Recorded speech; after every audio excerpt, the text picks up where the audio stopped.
And Beijing is blasting Canada today on those new tariffs on Chinese-made electric vehicles, even though it is in step with actions taken by the United States and European Union. Journalist Laura Westbrook is in Hong Kong.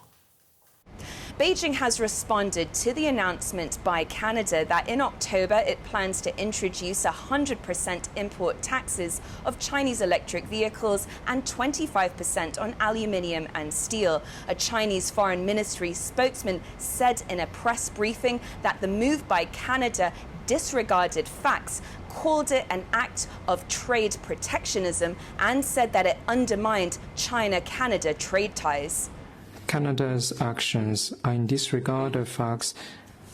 They ignore WTO rules and run counter to historical trends. This is typical act of trade protectionism.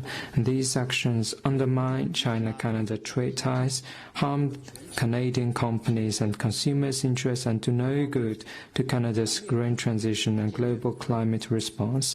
Now, this stems from the issue of overcapacity, which the US says that China has heavily subsidized products to produce more than the world needs and then is flooding the market at very cheap prices. The concern from the US and the European Union is that China is very much trying to export its way out of its current economic difficulties. Now, U.S. National Security Advisor Jake Sullivan is in Beijing this week, and we are expecting the issue of tariffs to come up. But Beijing is very much doubling down on its export-driven economic growth model, and it doesn't look like it's going to shift gears anytime soon. Some analysts have said that we should expect some retaliation by Beijing to Canada's latest tariffs, and this could come in the form of targeting other industries.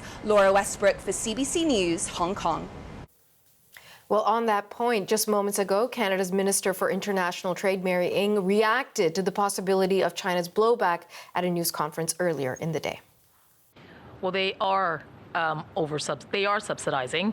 They have a deliberate policy for overcapacity, and the decision we made after talking to Canadian industries and after and you all know how Canada has been making investments and attracted significant investment in this sector that is not only going to fight climate change, but really grow those jobs and those skills for years to come.